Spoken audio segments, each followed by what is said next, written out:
For me, glasses were just a bit of an inconvenience with them getting dirty and stuff like that. Do a bit of running and them sort of running down your nose all the time with the sweat was quite frustrating. It's been a big help after the smile surgery. When you're on the wards, you don't really want to be touching your face all the time. Trying to push up your glasses is unhygienic.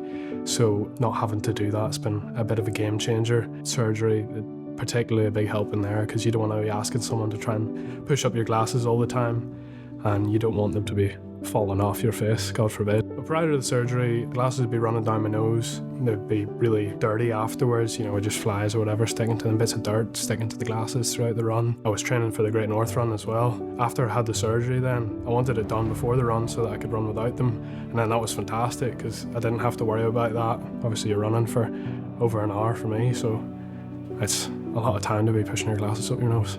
Yeah, I mean, with the swimming before smile surgery, it was just, again, that you can't see the clock particularly if you're timing yourself, which often was. The swimming, I didn't have prescription goggles, so it was fantastic being able to actually see the clock again instead of just kind of guessing. And yeah, obviously you can't wear contacts in the pool or anything, so it was fantastic being able to be freed from that. You're not able to get accurate markers of how long those lengths took you. You're not able to go off accurately on the marks, so it was just a game changer for being able to see that and being able to see the coach, medical student. So especially with the masks, particularly through COVID, it was quite frustrating them steaming up all the time. And then particularly in surgery, you can't touch your face. The glasses running down is always a bit of a pain. So I noticed the smile and the quick recovery times was a big advantage for me. I'm usually only home for small stints of time as I go to uni over in England. So I wanted a quick recovery. If there was any issues, I'd be at home. So it was very simple, very easy. Turned up at Cathedral Eye Clinic and I was surprised how quick it all went. Thought it'd be a longer process. Turned up, I was greeted at the door, and we went up and the surgery, they explained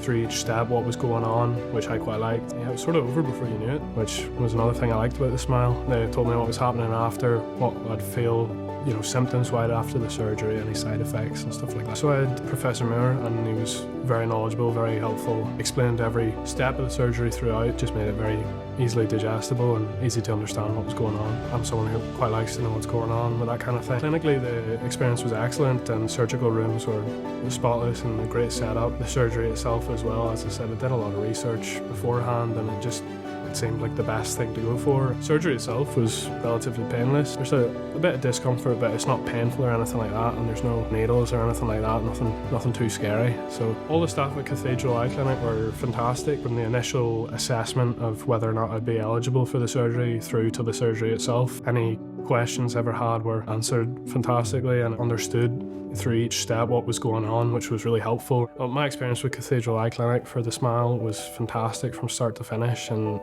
honestly you forget you ever wore glasses after a couple months after you get over the initial period of going to push them up your nose and they're not there anymore. So I'd recommend it to anyone. It was a game changer.